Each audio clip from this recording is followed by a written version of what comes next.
Hey, yeah, it's James. Today I'm going to be sharing a fun fear of man breakthrough story.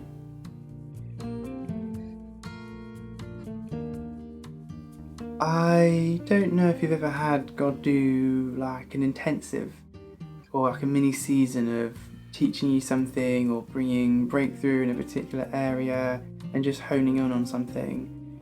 But I had that a couple of months ago with fear of man and had this little phase.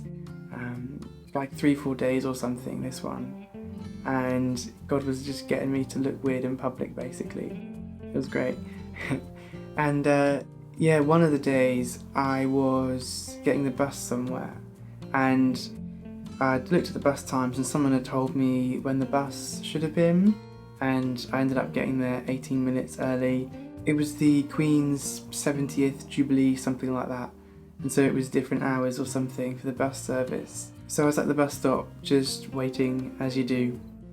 And then I felt God say to pray in tongues. And so I started praying in tongues in my head.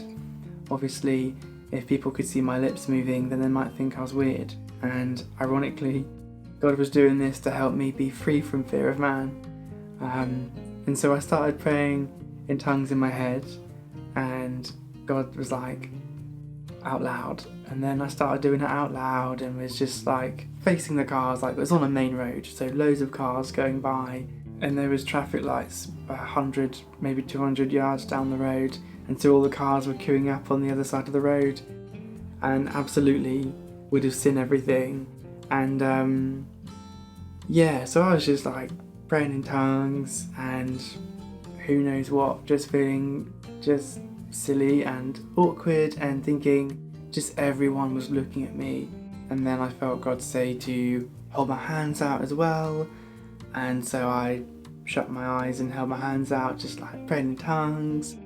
And for the first few minutes I was so conscious of what everyone driving past would have thought.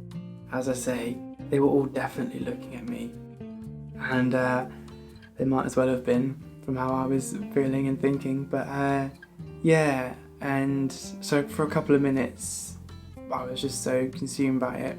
And then after that, at some point, I obviously just zoned out and was completely lost in it.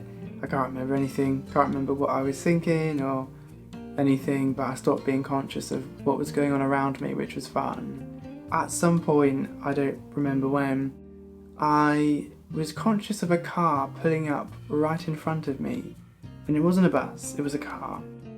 And so I opened my eyes, and there was this woman and her elderly father, I assume, looking up at me from the car window. And this woman was evidently concerned and was like, "Oh, are you okay?"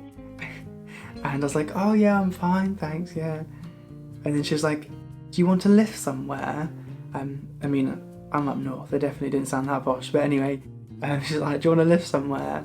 I was like, "Oh no, I'm fine, I'm just waiting for the bus, thanks." And she just wasn't convinced at all. But yeah, she drove off, and I thought I'd have a quick look at the time and just see what's happening when the bus is coming. And I think I'd missed my bus. And so I don't know if that woman had seen me miss my bus or something, but yeah. And so I walked home and drove instead. It was quite funny. But yeah, I had a few days of that, as I say, and you know, God had me kneeling down with my hands in the air, and you know, if I did that on a Sunday morning, people would, you know, think I was really going for it in worship or something. But obviously by the side of a main road, again, not that it has to be a main road, but I just felt like it made me more conscious rather than less, which hopefully means I'll be more free rather than less. I hope it works that way. And yeah, I don't know, it was fun. And yeah, there are other things God had me doing as well. One journey, it took me like 20 minutes to get somewhere that should have been 10 minutes because I just kept kneeling down because God, you know, kept trying to break this thing off me. And I'd be so conscious, like, oh, everyone's gonna look at me, I can't do that, God. And I'd keep on walking, and then I'd like finally do it, and then I'd kneel down, and it just like looked so weird, but whatever. And it's one of those things where, in the grand scheme of eternity, does it matter? In the next 10 years, will I even remember it? Well, maybe because it was a fun story, but like, I won't remember what other people are thinking, or I won't remember being conscious of it. Even in a year, will I care? No. And, I guess, on a practical level, God making you do weird stuff in public is a really helpful way of being free from what other people think of you. Because the only reason why you wouldn't want to do it that I can think of is because you're just conscious about what other people think. I mean, that's the only reason for me, at least. And that's not really a reason to not do something. I don't think it's that God had some divine will that I kneel down by a road, or I, pray in tongues at that specific point by the bus stop with my hands open and whatever. I think it was just to break some stuff off. But anyway, it's just fun, and I'd rather be free than not, and I'd rather be free sooner rather than later, and I'd rather be more free rather than less. So what you gonna do? Yeah. Anyway, have an amazing week, and I will see you next time.